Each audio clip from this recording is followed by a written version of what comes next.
Hey everyone, and welcome back to NFA Review Channel. Today we're going to review a new suppressor from Rugged Suppressors. Now, we've pretty much been working with Rugged since their beginning, and this is a suppressor that you guys have been bugging them for years. The new Razor 556. So this is a 556 AR-15 platform optimized suppressor, and we're going to get right to it. I just wanted to thank all my patrons before we get started. We have 20 discounts now on the gold tier. So kudos to all the companies and sponsors that I work with, and a huge shout out for all my gold members. Hopefully you guys make use of all those promo codes.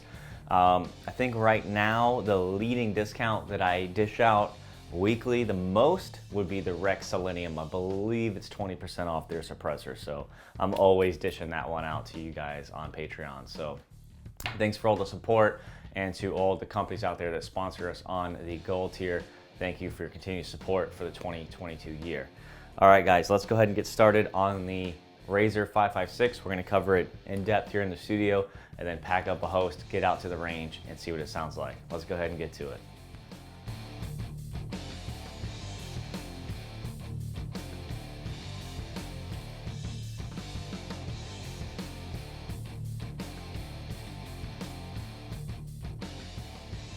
Okay, like all of the Rugged suppressor lineup, you have your tooling case here.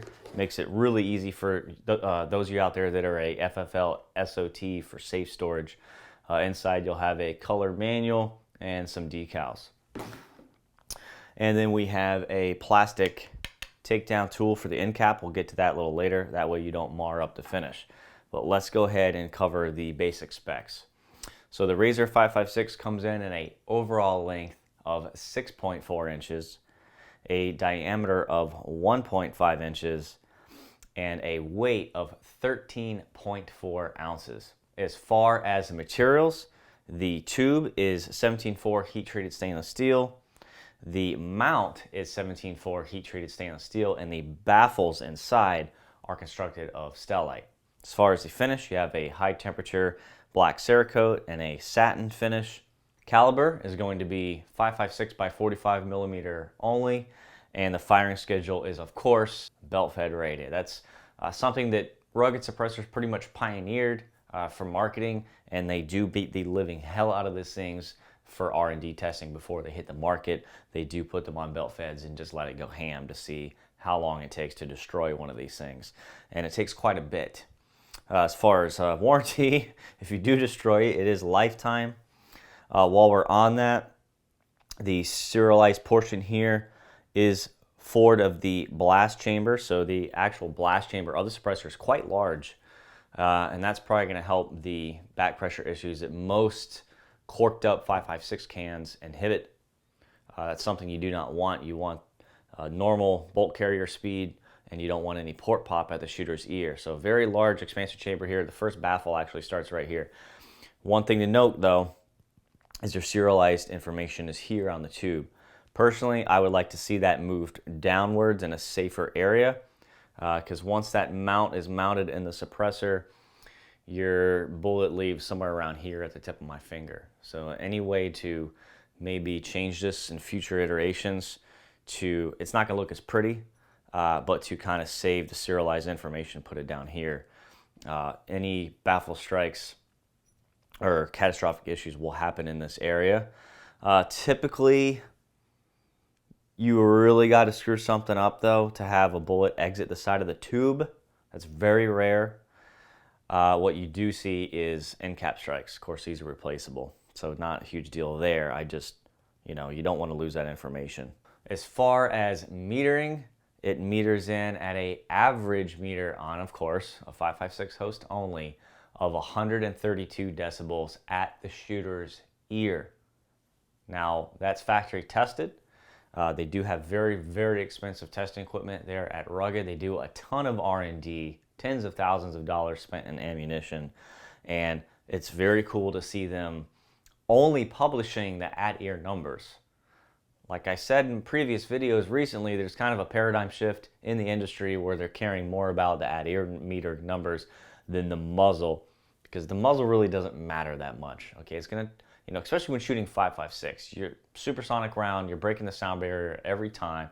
You're trying to take the edge off for the shooter, so the shooter has a good experience. It's not a good experience when you're getting a face full of gas, burning eyes, and discomfort in your right ear from that extra pressure coming out of a port.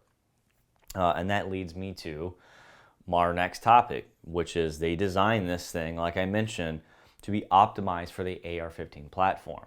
This is your to hell and back M16, M4, whatever, Mark 18 clone.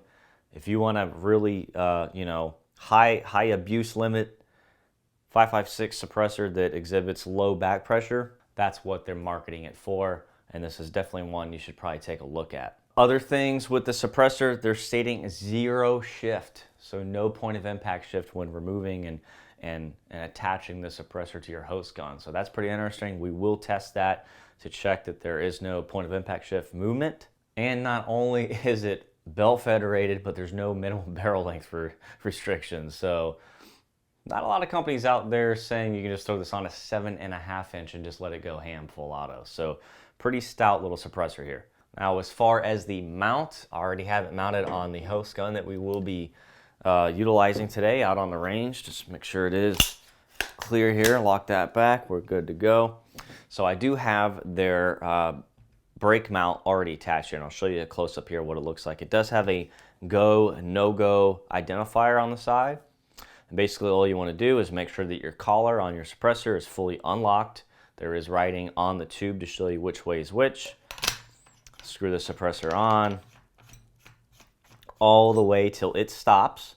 Okay, what you're going to do is you're going to engage their dual taper locks. You have a taper at the front to protect the threads from carbon, and you have a taper at the rear so it doesn't come undone during firing, even if that collar comes loose. Give it some good torque on there, and then just rotate the locking ring with your hand, and you're good to go. It's not going to come off. Okay, to remove it, unlock the locking ring, the secondary locking ring, and then you can just unscrew it. Pretty simple, pretty self-explanatory. If you look at the brake, it is unidirectional. There is no timing, so there's no shims included. You just basically screw it on, torque it on, and you're good to go. As far as the front cap, they do have a flash hider front cap option. All you would do is use your included takedown tool for the front cap. Once you get it loose here, it should be able to do it with your fingers. There we go. And I'll give you a tight shot of what the inside of the suppressor looks like. You can see that last baffle there. So you can take off the flat front cap and just throw on their flash hider one, which I don't have currently with me in the studio. But you can imagine what it looks like. It'll have some prongs on the front to help mitigate any flash jetting that we will get with those first couple of rounds out of the suppressor when it's burning that oxygen. So other than that, what you have here, cliff notes, you have a 6.5-ish suppressor weighing in at under a pound that is developed specifically for the AR-15 platform and for abuse. So let's go do exactly that. We're gonna pack up the M16 here. It has that Fight Light bolt catch on there, so it sticks out pretty far. We're gonna pack up the M16, a buttload of ammo from 2A Warehouse, and we're gonna get the sucker out to the range. Let's go ahead and get to it.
All right, let's kill two birds, one stone here. We're gonna get the downrange footage for the 16-inch barrel while simultaneously checking the point of impact shift. So we're gonna do unsuppressed and suppressed and see if it shifts.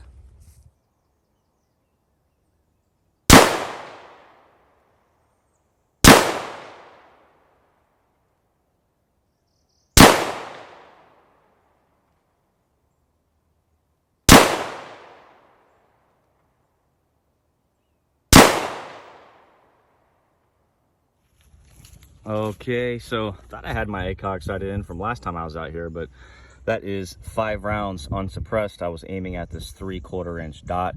Let's go ahead and throw on the Razor 556 and see what happens.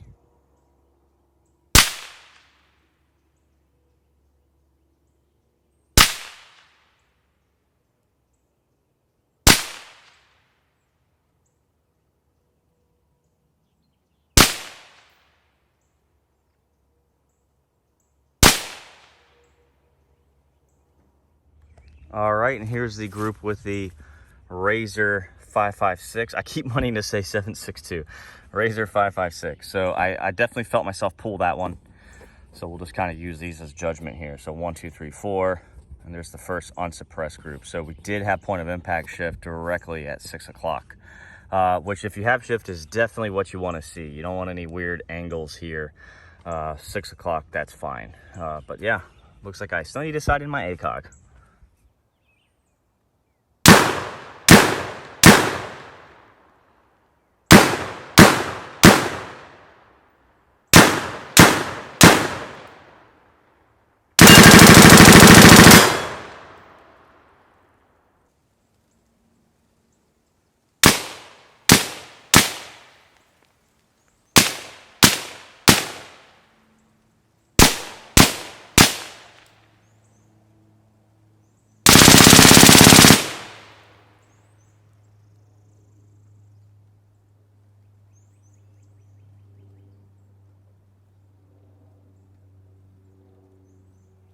All right, everyone, hope you enjoyed the review so far. Huge shout out to 2 of my Black Card members on Patreon, Scott Clemons from White House, Tennessee, and Glenn Price from Dade City, Florida. So they go above and beyond what's required to get the discounts.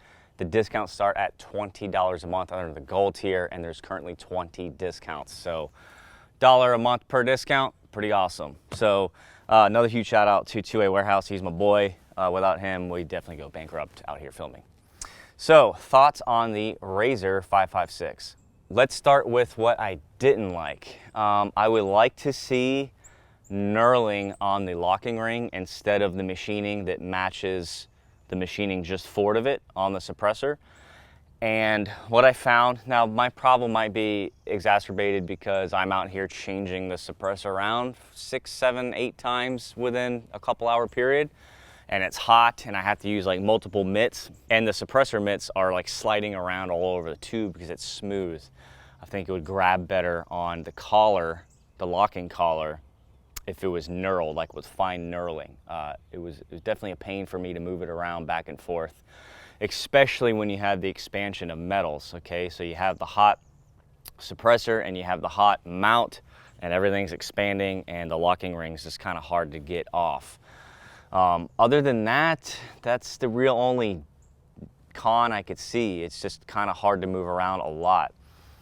That being said, those of you out there, you're probably not going to move this around much at the range. It is a single caliber suppressor, so you're not going to be moving it around a lot from host to host, maybe 16-inch to 10.5 inch like I was today. Generally, when I go shooting, I just leave the suppressor on whatever the hell I'm shooting because they're way too hot to move. Unfortunately, I did not get the flash hider cap in time for filming. It actually arrived just now while I was out the range. I saw the ring notification and an email come in that the flash hider cap had arrived. So unfortunately, we couldn't test that today. I still need to review the Springfield Armory Helion. I'll just throw this on that with the flash hider end cap at the end, and we'll go ahead and verify that it works. Other than that, we did have some point of impact shift. It moved 6 o'clock, about 3/4 inch movement downward. Not bad at all. If you have any point of impact shift movement, guys, you definitely want it to be at the 6 o'clock or 12 o'clock position. It's just way easier to adjust down the road. So for this gun, for this barrel length, for this platform, it moved about 3/4 inches downward at the 6 o'clock position when adding the suppressor. So the group seemed to not tighten up at all. They stayed pretty much the same. I'll go ahead and throw that up here on the screen. I don't exactly remember and I can't see it from here, but pretty sure the group stayed the same size. As far as sound suppression, phenomenal. Zero discomfort when shooting, so definitely played some magic here with that gigantic expansion chamber they have here. Definitely did not overrun the gun. So on the 16-inch shot great, no gas to the eyes, nothing like that. Sounded phenomenal. On the 10.5-inch full auto with the rifle speed adjustable gas block, I've already done a review on that. If you haven't seen it, go ahead and check it out. I did leave that on setting 7, and I did not move it the entire time. So I shot it unsuppressed and suppressed on setting 7, and I'll have to review the footage, but I don't remember it speeding up the gun too much. And I definitely wasn't gassed in the face or anything like that. So I think the home run here to take away is that it's not gonna beat up your platform, and you're not gonna get, you know, gassed out when shooting this, which is pretty much the Achilles heel of every 5.56 suppressor out there. So the fact that they were able to beat that is definitely worth the price of admission here. So I hope you guys enjoyed the video. Please click that like and subscribe button. It does help with the channel. We have a ton of videos. I'm talking like 35 plus videos of products already almost in my hands. I have about half of that in my hands already. So right now it's just scheduling to get out here and film. I can only pump out like 1 a week. I will be trying to do some YouTube shorts. In the meantime, I'm gonna do what I call the NFA Review Safe Chronicles, and I'm just gonna go through 60 seconds at a time and shoot every single gun in my safe. So stay tuned for those. They're just gonna be dropping randomly on the channel. So hope you enjoyed it, guys. I'll see you next time.